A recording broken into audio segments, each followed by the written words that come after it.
Sebuah catatan beredar mengarah pada dugaan skenario di balik aksi. Pergerakan dimulai dari stasiun karet, naik transportasi umum, lalu berjalan kaki ke titik aksi. Namun ada instruksi yang janggal ganti pakaian, gunakan penutup wajah hingga sarung tangan. Ada juga arahan untuk menghindari CCTV, mematikan ponsel. Bahkan tidak membahas rencana selama perjalanan. Mengapa harus rahasia ini? Sudah merusak pos polisi yang berada di sekitar di Taman Sari. Dan semoga para perusuh ini segera disadarkan, tidak terus-terusan membuat rasa cemas di lingkungan masyarakat, tidak terus-terusan membuat rasa takut dan rasa tidak nyaman. Kasus pembakaran pos polisi di Bandung sudah menemukan titik terang, teman-teman. 6 tersangka pelaku pembakaran pos polisi pada aksi peringatan Hari Buruh pada 1 Mei di Bandung yang tidak ada angin, tidak ada hujan, tidak ada aspirasi apapun, tidak ada orasi apapun, tidak ada pemberitaan apapun, tiba-tiba segelintir orang ini melakukan pembakaran pos polisi, teman-teman. Dan yang menarik adalah tersangkanya rata-rata itu adalah pengguna narkoba, teman-teman. Kita tinggal lihat bagaimana perkembangan dari kasus ini. Apakah dari kejadian ini ada orang-orang yang menunggangi atau memanfaatkan? Apakah dalam dari pembakaran pos polisi yang terjadi di Bandung, itu adalah dari lawan politik dari Kang Deddy Mulyadi, seperti Ridwan Kamil atau siapa gitu ya. Kita tidak pernah tahu, teman-teman, tapi kita lihat bagaimana respon Kang Deddy Mulyadi dan bagaimana kemudian masyarakat Jawa Barat menanggapi itu semua, dan bagaimana sih kronologi aslinya saat terjadi pembakaran pos polisi oleh segelintir orang yang tak dikenal, teman-teman. Kita lihat videonya bersama-sama, silahkan. Ini kelompok masyarakat yang tidak dikenal dengan pakaian hitam, tutup muka, membawa molotov, dan melakukan pengerusakan fasilitas umum, melakukan pembakaran barrier, kemudian merusak lampu lalu lintas, merusak fasilitas CCTV punya Pemprov dan Kota Bandung, dan sekarang sudah merusak pos polisi yang berada di sekitar di Taman Sari. Kemudian ada videotron juga milik masyarakat publik yang dirusak. Dan yang lagi lebih berbahaya lagi, melakukan sweeping. Dan kami akan melakukan tindak tegas karena ini kriminal.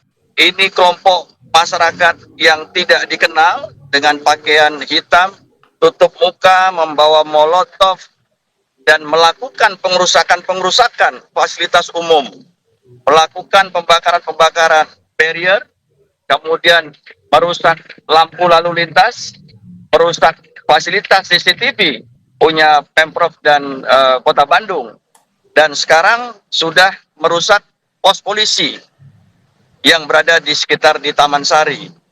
Kemudian ada videotron juga milik masyarakat publik yang dirusak. Dan yang lagi lebih berbahaya lagi, melakukan sweeping. Dan kami akan melakukan tindak tegas karena ini kriminal. Iya Pak Bakal untuk Brimob sudah pada datang. Kita Brimob Tameng.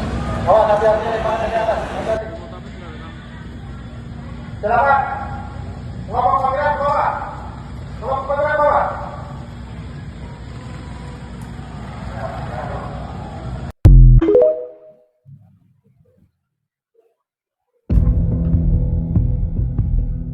Demo May Day yang terlihat damai ternyata menyisakan tanda tanya. Sebuah catatan beredar mengarah pada dugaan skenario di balik aksi. Pergerakan dimulai dari stasiun karet, naik transportasi umum, lalu berjalan kaki ke titik aksi. Namun ada instruksi yang janggal ganti pakaian, gunakan penutup wajah hingga sarung tangan.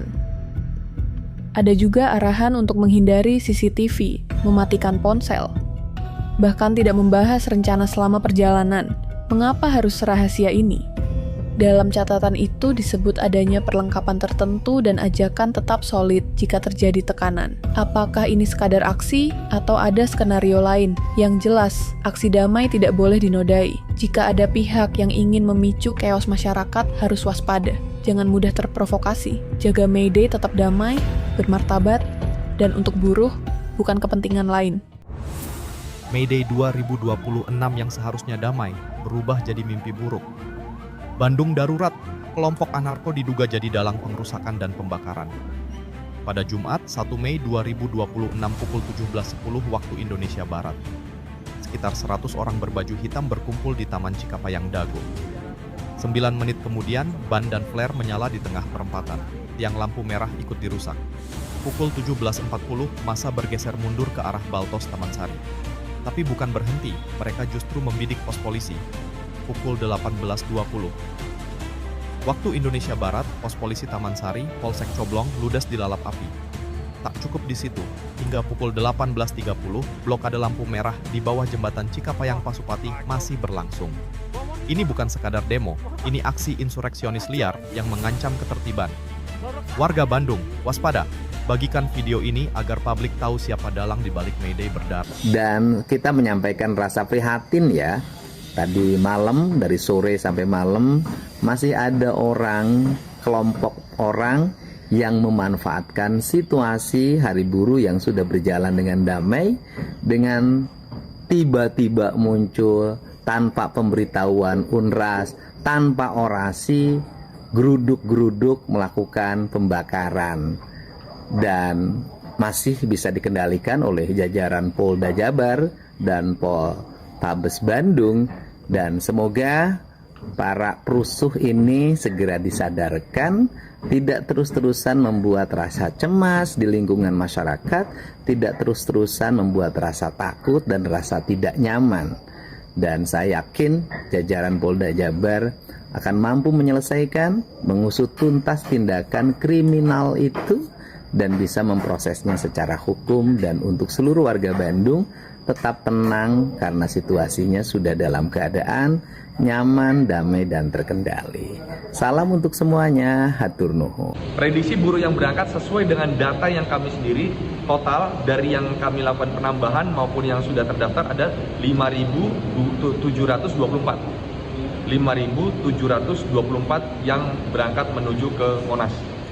Dari hasil pendataan kami, kurang lebih ada 14 federasi dari serikat buruh maupun serikat pekerja yang ada di wilayah kota Cimahi dan maupun yang ada di wilayah Kabupaten Bandung Barat.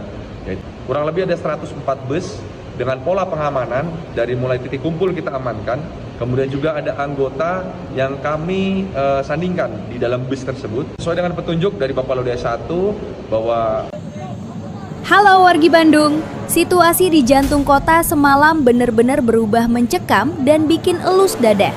Di Jalan Profesor Dr. Mokhtar Kusuma Atmaja, sekelompok massa tak dikenal melakukan aksi perusakan fasilitas umum yang cukup parah. Mulai dari pagar pengamanan yang roboh, pembatas jalan atau kon yang hancur berserakan, sampai puncaknya satu unit pos polisi dibakar habis hingga menyisakan puing-puing hitam. Nggak berhenti di situ wargi. Ada laporan warga yang menyebutkan sebuah mobil juga ditemukan dalam kondisi rusak dan ada coretan cat semprot atau pilok di badan mobilnya. Pihak kepolisian menegaskan kalau perusuh ini bukan dari massa buruh yang sedang aksi damai, melainkan oknum penyusup yang sengaja bikin Bandung membara semalam. Duh, sayang banget ya fasilitas umum dan milik warga malah jadi sasaran amuk massa. Gimana menurut wargi soal aksi anarki semalam? Yuk kita bahas di kolom komentar. Ya oke teman-teman, kalau kita melihat dari video-video tadi, kita bisa tahu bahwa pembakaran pos polisi ini memang sudah terencana dan terstruktur gitu loh. Apa sih kemudian yang menjadi pertanyaan dari masyarakat Jawa Barat? Motif terhadap pembakaran pos polisi itu. Apakah mereka itu berpikir agar kemudian Pemprov Jabar punya keprihatinan yang lebih terhadap para buruh dengan menaikkan gaji buruh, dengan meningkatkan kesejahteraan hidup para buruh? Jika memang demikian, maka yang dilakukan oleh segelintir orang yang tidak dikenal, yang memakai topeng, memakai topi, baju hitam, ya, atas kelakuan mereka berupa membakar pos polisi, itu tidak ada relevansinya dengan tuntutan para buruh itu sendiri, teman-teman. Artinya kasus ini harus kita dalami lebih serius. Apakah emang tujuan dari semua ini adalah untuk melakukan chaos gitu loh, agar Jawa Barat chaos gitu ya, melakukan anarkisme untuk menciptakan sebuah kerusuhan yang memang disengaja terstruktur dan ada dalang di balik semua ini. Banyak orang yang menduga, sekali lagi menduga bahwa jelas ini ada dalang di balik semua ini gitu loh. Dan dalangnya adalah lawan politik dari Kang Deddy Mulyadi seperti Ridwan Kamil. Apakah benar seperti itu? Tentu kita tidak tahu, tapi banyak orang berpikir seperti itu, banyak orang yang menduga seperti itu. Tetapi sekali lagi ini masih berupa dugaan, teman-teman, ya. Masih berupa dugaan, kita jangan pernah mempercayai suatu hal yang tidak ada buktinya sama sekali, teman-teman. Tapi apapun motivasinya, tindakan ini tidak dapat dibenarkan, ya. Apapun motivasinya, walaupun itu kemudian untuk kebaikan para buruh, teman-teman. Ya kan seharusnya peringatan Hari Buruh pada 1 Mei kemarin itu menjadi momen di mana para buruh itu membakar semangatnya gitu untuk kemudian semangat kerja, merubah nasib demi anak dan keluarga, demi anak istri gitu loh. Bukan malah membakar pos polisi yang tidak ada manfaatnya, justru bahkan merugikan dan merusak fasilitas umum gitu loh. Yang rugi adalah masyarakat Jawa Barat, yang rugi adalah mereka itu sendiri gitu loh. Walaupun saya nggak begitu percaya ya bahwa segelintir orang yang memakai topeng, topi, baju hitam melakukan pembakaran di pos polisi itu adalah para buruh dalam tanda petik orang yang bekerja sebagai karyawan, kemudian dengan gaji yang tidak cukup gitu loh, sudah kerja banting tulang tapi tak ada kepastian dari pemerintah dalam kesejahteraan hidupnya. Saya tak yakin itu adalah buruh gitu loh. Saya sih menduganya, ya mereka adalah orang-orang bayaran untuk menciptakan kekacauan di Jawa Barat itu sendiri, teman-teman. Ya mungkin itu saja dari saya. Wassalamualaikum warahmatullahi wabarakatuh.